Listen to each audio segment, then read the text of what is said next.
এদিকে টানা বৃষ্টি হয়েছে। আপনারা জানেন যে গত রাত থেকে বৃষ্টি, সারাদিনই বৃষ্টি হচ্ছে। এখন পর্যন্ত কি অবস্থা বাজারের, সেই খবর জানবো আমরা। টানা বৃষ্টিতে বাজার পরিস্থিতি জানাবেন আমাদের সহকর্মী তামজিদ আহমেদ যুক্ত আছেন। তামজিদ, বৃষ্টি হচ্ছে, বিভিন্ন জায়গায় জলাবদ্ধতাও তৈরি হয়েছে।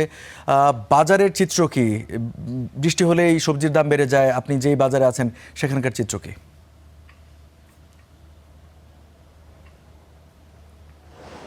রঞ্জু, আপনাকে ধন্যবাদ এবং খুবই দুঃখের সাথে বলছি যে শুভ সকাল আমি বলতে পারছি না।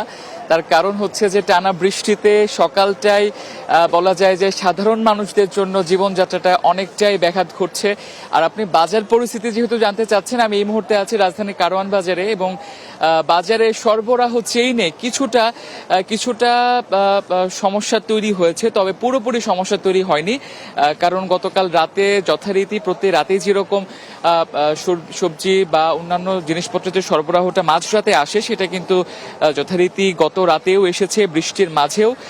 তবে যেই লোকসানের পাল্লাটা এবার ভুগতে হচ্ছে সেটা হচ্ছে বিক্রেতাদের। যারা সবজি বিক্রেতা এখানে রয়েছেন তারা বলছেন যে সবজির সরবরাহটা ভালো রয়েছে, সবজির সরবরাহ খুব একটা সমস্যা হয়নি, যে কারণে যে বন্যা প্রবল যে এলাকাগুলো রয়েছে সেখান থেকেও হচ্ছে সবজি আগেই নিয়ে আসার চেষ্টা করা হচ্ছে, বা যেখানে পানি উঠতে পারে এমন শঙ্কা করা হচ্ছিল সেখান থেকেও কিন্তু সবজি ঢাকায় পাঠিয়ে দেওয়া হচ্ছে, যে কারণে সবজির মোটামুটি ভালোই সরবরাহ রয়েছে, যে কারণে দামটা কিন্তু তারা বাড়িয়ে রাখতে পারছে না, যে কারণে লোকসানের পাল্লাটা গুনতে হচ্ছে। কারণ বৃষ্টির কারণে, টানা বৃষ্টির কারণে কিন্তু ক্রেতা সমাগমটা অনেকটাই কম। আপনারা পুরো বাজার দেখতেই পাচ্ছেন যে বাজারে পানিও উঠেছে এবং পানি ওঠার কারণে কিন্তু মানুষও কম আসছে। এবং যেহেতু আজকে বলা যায় যে কার্যদিবস, সপ্তাহের প্রথম কার্যদিবস, যে কারণে অফিস আওয়ারে মানুষের আনাগোনাও একটু কম থাকে, তার উপরে বৃষ্টি চলছে। আর যদি একটু মুরগির বাজারে যেতে চাই,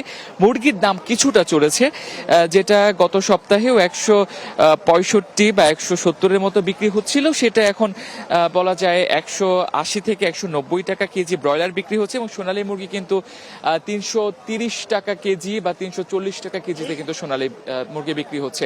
তো রঞ্জু, এই ছিল আমার কাছে রাজধানীর কারওয়ান বাজার থেকে সবশেষ বাজার পরিস্থিতি।